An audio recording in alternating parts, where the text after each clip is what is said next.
Blog Talk Radio. Interviews from Easton, Pennsylvania to Sydney, Australia. You're listening to Franchise Interviews. Franchise Interviews. Welcome to Franchise Interviews, an up-close, behind-the-scenes look at franchising and entrepreneurship. Listen to interviews with franchisers, franchisees, franchise authors, franchise experts, and attorneys. And now, welcome your host, Marty McDermott, and Franchise Interviews.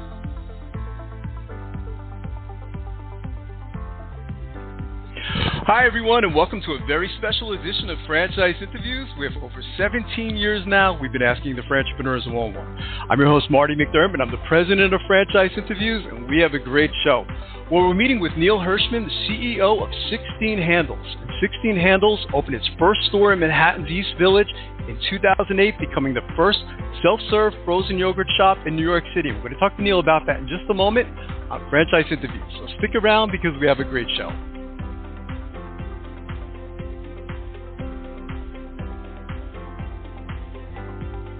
Franchisers, are you looking to reach aspiring entrepreneurs looking to buy a franchise?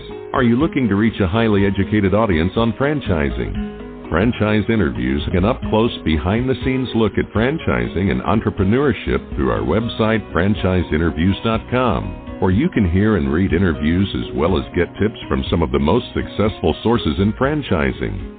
Our weekly franchise radio show where each week you get to hear a new interview with franchisers, franchisees, franchise authors, franchise experts, and attorneys, and our podcast, Great Quotes in Franchising.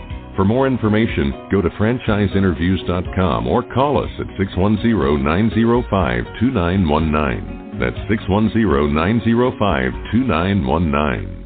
Hi, this is Connie McDermott, Administrative Assistant for Franchise Interviews, LLC, and you're listening to Franchise Interviews.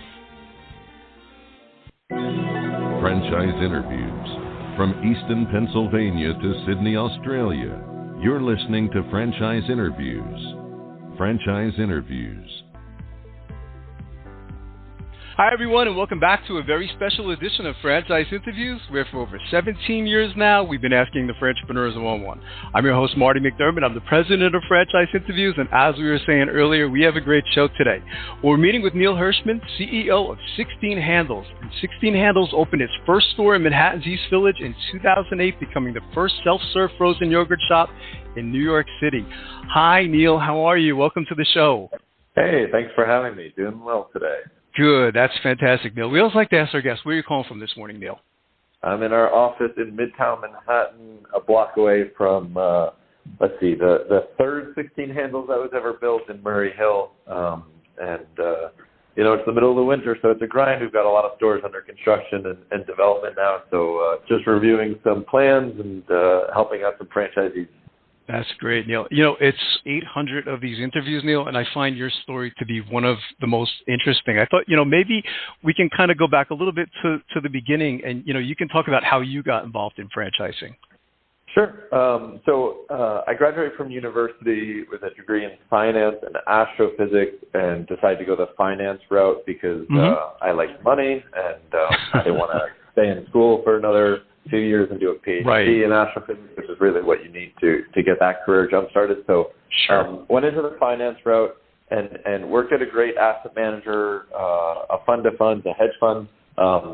It was a really great job and a work experience, and I really enjoyed what I was doing and worked my way up very quickly in the corporate setting. But it just wasn't the lifestyle for me, and I knew that pretty quickly, but kind of stayed with it because I really did enjoy the work. But it was when I saw people, 20, 30 years my senior, working the same hours, making great money, no doubt about that, but just not necessarily happy in life, not necessarily doing fulfilling work. I just knew I needed something else. And so I was working on a few different side projects at the time. One of them panned out better than others, and so I handed in my resignation and basically had a bunch of free time within my day, had a little bit of cash to invest into whatever next project I was going to step into, and just had a lot of energy. So that was kind of, the ingredients that came together, and I started looking at different opportunities, really in food and beverage. I thought it'd be really cool to own a bar or a fast food, a fast service food establishment, because those were the places I was going, and those were the places that I knew about, and I just wanted to be active and doing stuff that actually fit within my life. And 16 Handles was a brand that I really loved. It was the froyo shop that I went to all the time, sometimes instead of dinner, sometimes after dinner, sometimes on a date, sometimes, with friends just to catch up. It was just a great spot to hang out at, great dessert all the time, and great location in the East Village. I actually lived in the East Village at the time, and so I went to what was the original 16 Handles location. And so somehow it just, made sense to set up a meeting with the franchisor and spoke to them. And compared to every other opportunity that I kind of looked at and spoke to, I saw so much potential in 16 Handles that was unexplored, and I knew that with my energy and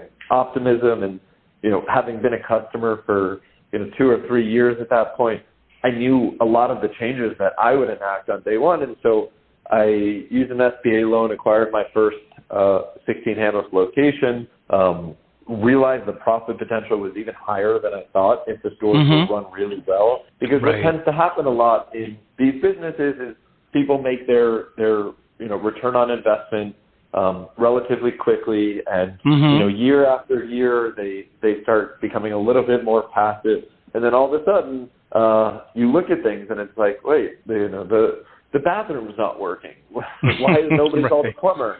Because the owner's not answering the phone. It's like, it's stupid little silly things. But when you compound them together, they add up to a customer experience that's not, great and is not going to expand, but instead starts retracting. And so I started making all these changes, really listened to the employees and the customers. I was working the register all the time, just to really understand the customer experience. And so I was able to turn one store into 2 stores, into 3 stores very quickly, just by, taking the profits and investing them elsewhere.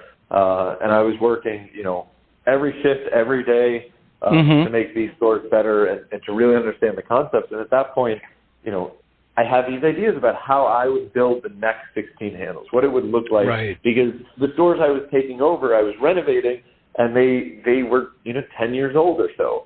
And so now a lot has changed in society over that decade, and so it was time to relook at that and put emphasis on different parts of the business. And so I started building new location in Tribeca, and then COVID hit, and instead of saying, let me get out of New York City, it's kind of the opposite. It was everybody else left New York City. The landlords are desperate for tenants. They're willing to make these great deals. Let me go snag some deals. And then in 2-3 years, at some point, New York City was going to return, and surely it did. So I opened up a Times Square location for 16 Handles. Wow. And at that point, I was exploring some other acquisitions within the brand, but I had 7 stores, and the acquisition of the brand, made the most sense rather than taking over additional locations and molding them to the future of 16 Handles. Why not, actually control the future of 16 Handles and help others, have the same return on investment that I'm having and be able to scale it even faster. Because, myself and a few other really successful franchisees were talking and realized that we all had the same vision of the potential of 16 Handles. And so, that's the brief overview of everything in the last 2 years. It's a great story, Neil. And one of the things I was reading about you, I know you were in Franchise Times, but one of the stories that stood out is when you were going for a loan. It was interesting. You somehow knew you were going to be able to finance this thing. Maybe you could talk a little bit about that, because it seemed like you were really confident. Yeah, I mean, it exactly that is. I basically came to an agreement on the terms for what the acquisition of the franchisor would be, and I knew this was, the evolution of everything I've been working on, and there was so much potential with it, and so much work to be done that nobody else could do, better than me. I was the one who was experiencing it for the last 5 years, on the ground, and so I really knew this business through and through. And so we came to an agreement, but financing is not easy on startup businesses. Of course, there's the SBA, and the SBA works through really banks, and the banks at the end of the day get to make a lot of the decisions, and so you have to get in front of an investment committee and have an investment that makes sense for that bank, especially when the SBA now is offering 90% loans, and so some people read that and say, it's so easy to get money. Right. They're not just going to give anybody, you're not getting 90% leverage just because it's, theoretically, on a checklist somewhere. So it was definitely a struggle, and there was definitely a lot of hoops and downs and a lot of networking to find the right people who understood the vision for this company, understood the potential, were able to value it appropriately, because franchise businesses are quite difficult to value. Every franchisor operates a little bit differently.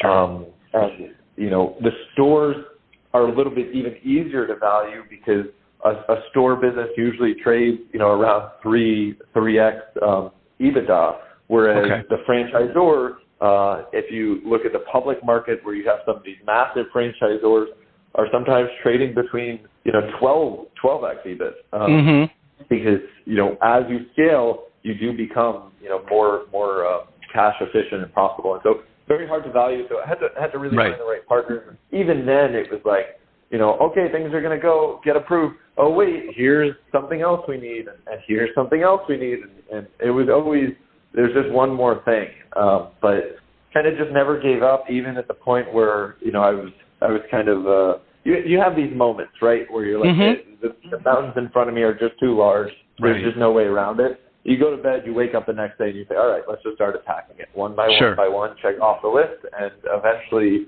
there's nothing in your way other than yourself, really. It's like everything can get done. You need to find the right people, find the right bank, get the right deal terms, and eventually we got the deal done. Maybe you could talk a little bit about, because, one of the fascinating parts of this story, you probably get this question a lot, is how you met Danny Duncan. Can you just tell that story briefly? Because I think that's an amazing part of this story. Yeah, no, and it definitely is going to be a huge part of 16 Handles, and has already been, but really exciting part of where our future, especially the next 6 months, lie as we open up so many units around the country in Texas, Florida. So it's a funny story. Danny was in New York City because he had a video that he was filming that he was trying to meet up with somebody in New York City. It ends up falling through, so he was kind of bummed and walking around, and he went out to dinner with some friends. He wanted to get dessert. He asked his friends who are from New York City, where should we get dessert? And his friend said, 16 Handles is right around the street. And, this is why 16 Handles is successful. It's the place where people want to go, not kids after school, but people in their 20s, their 30s, their 40s. Right. It's like, it's a cool place, and we have such a strong culture in New York City and everywhere around the Northeast that we'll now get to bring around the country. But, so he went to 16 Handles. He had this great experience. He even told the employee working there that this was like the best, cleanest froyo shop he's ever been into. Wow. And he loved it from the back. And then he uploaded a video where the store was kind of in the background because he was just vlogging and talking. Right. And by total coincidence, one of my friends sees that video, sends it to me, and says, hey, the famous guy was in your store. And I immediately recognized, Danny, because anyone growing up kind of in the YouTube age where it's like, we stopped paying for cable and we just watch YouTube. It's like you know the big people on YouTube, and for the last decade, Danny has been a very successful person on YouTube. And so off of that, I sent him a message on Instagram just thanking him for coming out and showing the store in the back of his videos. Being an entrepreneur, saying, hey, next time you're in New York, come by and I'll give you a bunch of free froyo, and it could be good for the brand. And at that time, I was also already involved in the acquisition of the brand. And Danny and I started talking, and he really did have a great experience. He likes things that make people happy, which is the same as I do. I always say we're selling pink cups of happiness and blue cups of happiness. Those are the brand colors. And so the mission, really aligned with what he's looking for. And he was looking for some alternative investments because, it's hard to be behind a camera all day, every day as you're living. And so he's just looking for some things that are a little bit different and some investments with even more potential. Not to say what he's doing is not great. There's months that he does $1 million in merch sales in a single month. So, Danny kills it. But, his audience is great. It makes a lot of sense for 16 handles. And so it was like almost instantaneous that not really just the partnership, but the friendship between him and I made sense. And so he came on board as a minority investor and an equity holder in 16 handles. And as we start to open the new stores, you'll see a lot more of him and a lot of advertising and marketing that's, I'll say, atypical, non-traditional, but will be guerrilla marketing that gets these viral views on these social media networks where people are, the kind of content and experiences that people want to see, and that's what we're working towards. Yeah, I think it's wonderful, Neil. I think what intrigued me about your story the most, Neil, because we've been doing the show such a long time now, and you seem a bit different from the typical franchisee, because a lot of times when people go into franchising, they follow the system to a T. But to me, in studying your background, I mean, you from that early stage, you went in and you're kind of like the opposite. You said, I could make this better, and I think that's what intrigued me most about your story. And is really you are the CEO today. But that's an interesting. I find that an interesting part of the story. Yeah, no, I appreciate that, and I think. Within that, of course, franchises are great. You get so much power from a brand immediately that's, almost impossible to get if you just open a one-off store. You also get the systems, the product, et cetera. But everything always has room for improvement. It just, people have to put in the work to improve it. Right. Even these large, Dunkin' Donuts, I'm sure is not perfect in every store, right? They're still working on improvement. So it's like everything always has room for improvement.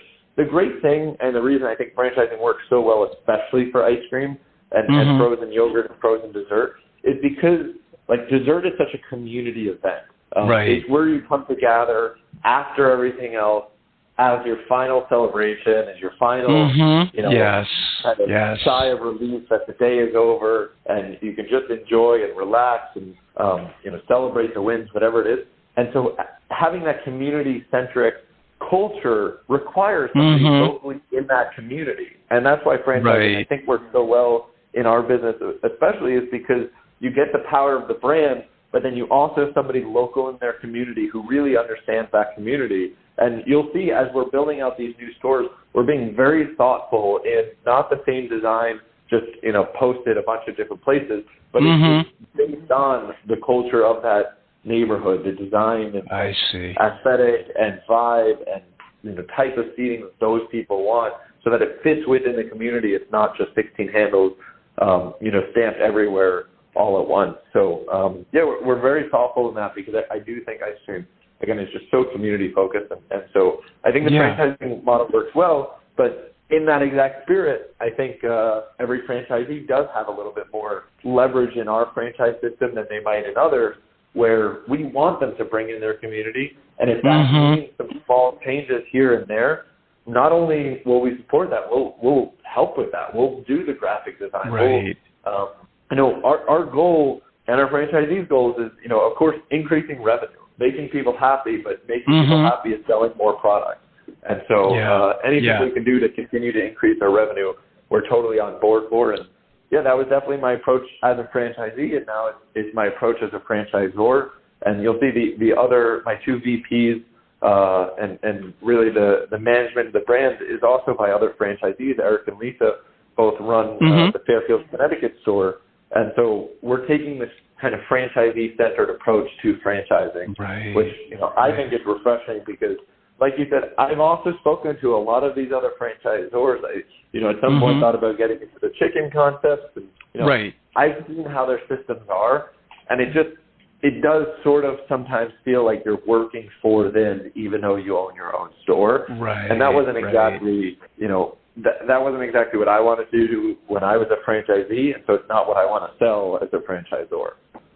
It seems the model too. I mean, is I imagine one of the things that attracted you to the model, Neil, and you know this better than I do, but I've been in these types of locations before.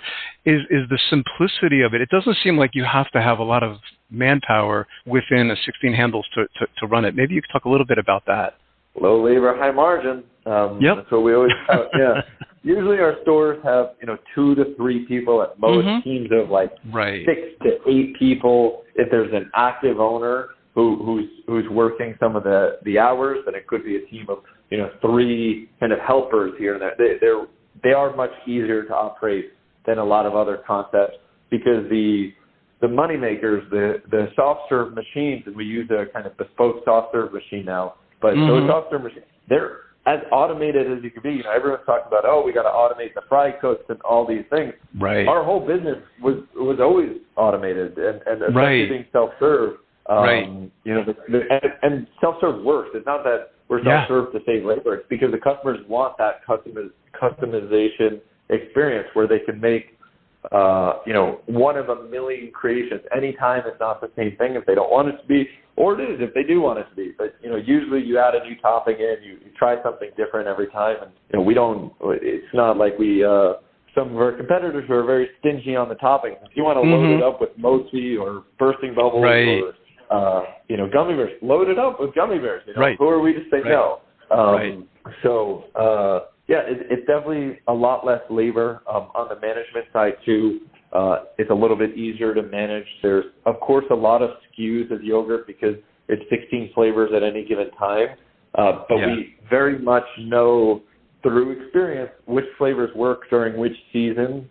And we always bring in a variety, but we try and make it easier for the franchisees to continue the rotation so that customers always feel like they're getting a fresh menu, but at the same time, they're not turned off by anything they're seeing. They're, in fact, engaging more and more with the store by that. So, we like to say that it's a little bit easier to manage from a ownership perspective, a little bit cheaper on labor costs than a lot of other comparable franchisors and franchise concepts. But at the same time, if you look at our average unit volume, it's really high, and so much higher than some of the other frozen dessert places. And that's because customers just have a really good experience. It's a really nice vibe and community within 16 handles, and so people go there. They enjoy going there. It's not just like a kid's place after dessert or a kid's place after school. Yeah, no, I do. I totally get it. What were your thoughts on the new, I saw in a press release recently, Neil, the butter beer. What were your thoughts on that? Yeah, Butterbeer did everything we wanted to do and more, and it was a great experience. The thought there, just to give some behind the scenes knowledge, this was a flavor we created towards the earlier half of last year with the thought that November is usually a tough month. People are so focused on Black Friday, the holidays coming up, getting their year-end bonuses, whatever. So there's so many things going in their mind. How do you still market to those people? And in a month that's cold and people probably aren't thinking of ice cream as much, how do you give them an experience that is worth it for them to walk into your shop or to drive and park and go to your shop? And so Butterbeer was that. It was a flavor that's so strange, you literally have to come in and taste it. And so with that, the week that we launched it, we saw a 40% jump in year-over-year weekly sales.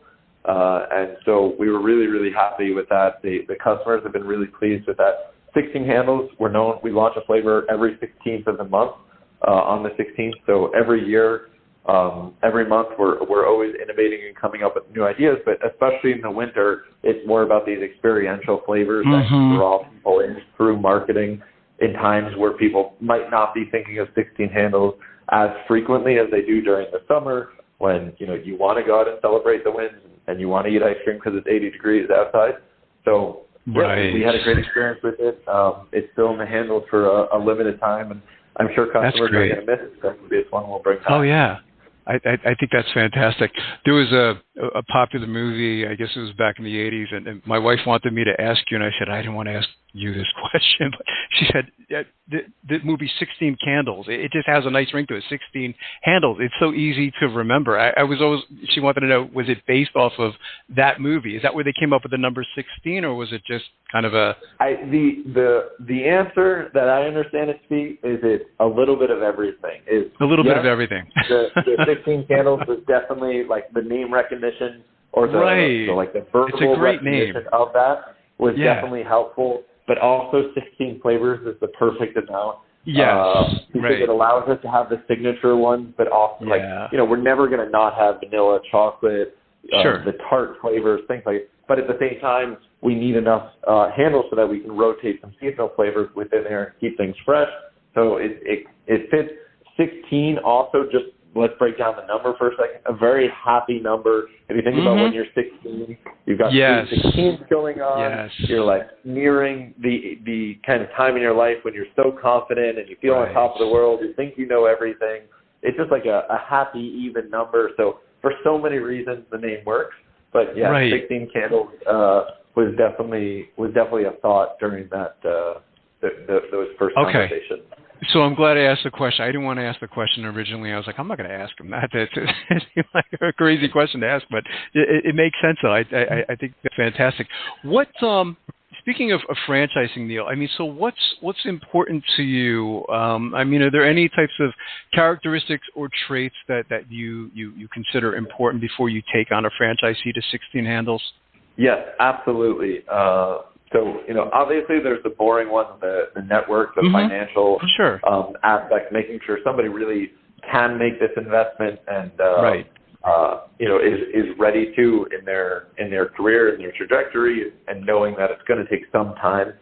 We don't want people who are going to be fully passive. We want some level of activism where the franchisee can experience the store and can really know their team members, especially in the early years of running the business. And can really help impact the community with it.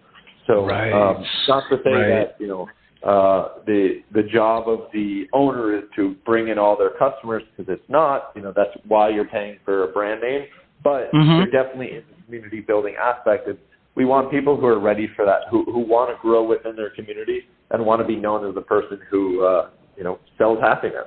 Right. So we look for those types of people. I think we're definitely attracting a younger franchisee than maybe average, and probably a newer franchisee, people who weren't thinking about starting franchise businesses. We're just looking at, what's next in their life, what's another thing they can do, and either know Danny, know myself, or just hear about 16 Handles through some of these kind of untraditional PR, and saying, hey, this makes a lot of sense. This is, I can be early in on this thing, which, it still is very early in 16 Handles. I do think this will be a national brand within the next 5 years, 200, 300 stores around the country.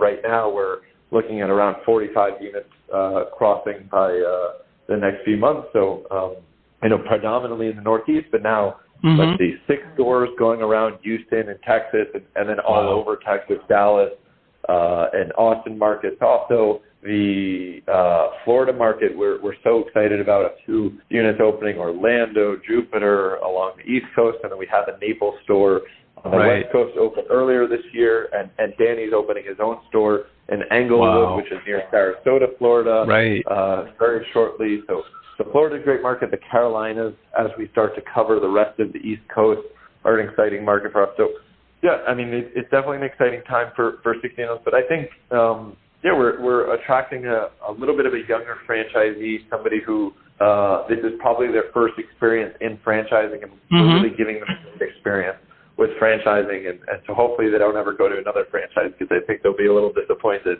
if they start branching out. But no, we're really excited. We definitely are preferring multi-unit operators right now, just because it's a little bit easier to not have to compete within not hyper local, but let's say general local markets. So as we're thinking about some of these key areas, Houston, for example, Austin, these are massive markets. It's a lot easier for us to block off sections and give people that confidence that this is their territory to develop, and they can be really successful within it as they build their stores, rather than, hey, you get this small little radius and we're going to look for another franchisee next door. We don't want to do that. We don't want to grow that way. We don't want that type of culture within our franchisee that feels like it's, competing to win out their markets. We want to be able to expand with our franchisees. I myself still own and operate 7 stores around Manhattan.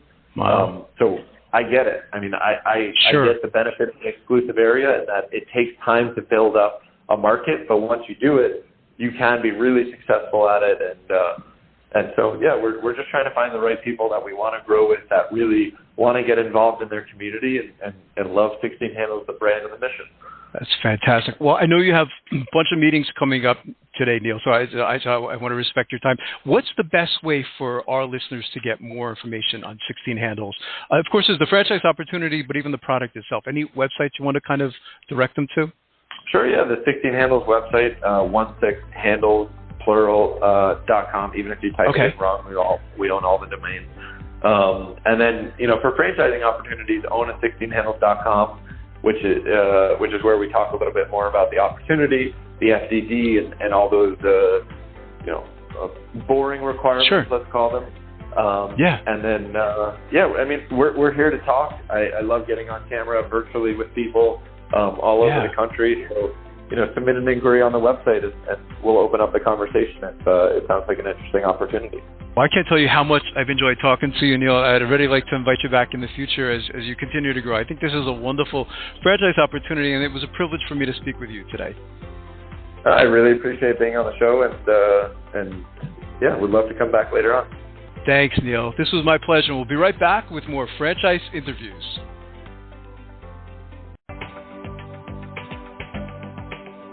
Coming up in our next segment, we'll be playing a clip from our Great Quotes in Franchising podcast right here on Franchise Interviews. Franchisers, are you looking to reach aspiring entrepreneurs looking to buy a franchise? Are you looking to reach a highly educated audience on franchising? Franchise Interviews, an up-close, behind-the-scenes look at franchising and entrepreneurship through our website, franchiseinterviews.com. Or you can hear and read interviews as well as get tips from some of the most successful sources in franchising. Our weekly franchise radio show where each week you get to hear a new interview with franchisers, franchisees, franchise authors, franchise experts and attorneys, and our podcast, Great Quotes in Franchising. For more information, go to franchiseinterviews.com or call us at 610-905-2919. That's 610-905-2919. Today's Great Quote in Franchising is being brought to you by Franchise Teacher. Would you like to know how to franchise your concept or grow your franchise business? Meet the experts at Franchise Teacher. The goal of Franchise Teacher is to teach, coach, consult, and advise. The team of experts at Franchise Teacher will evaluate your business model and present you with a winning business strategy. Franchise Teacher will help you decide whether or not your concept works and if it's franchisable. Franchise Teacher is proud to have over 30 years of experience in franchising as both franchisees and franchisors.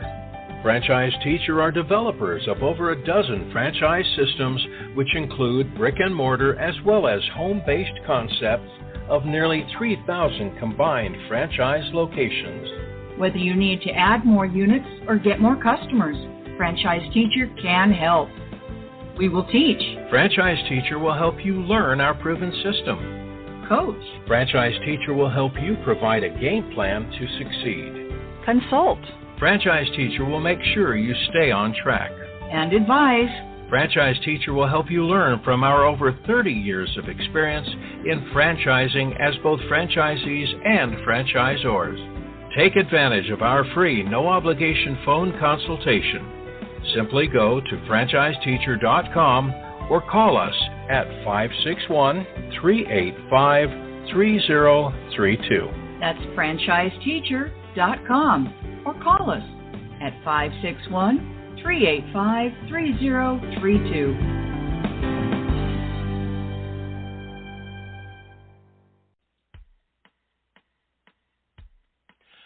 Hi, everyone. This is Marty McDermott, the president of Franchise Interviews, and welcome to another edition of Great Quotes in Franchising, where each podcast you get to hear a great quote in franchising.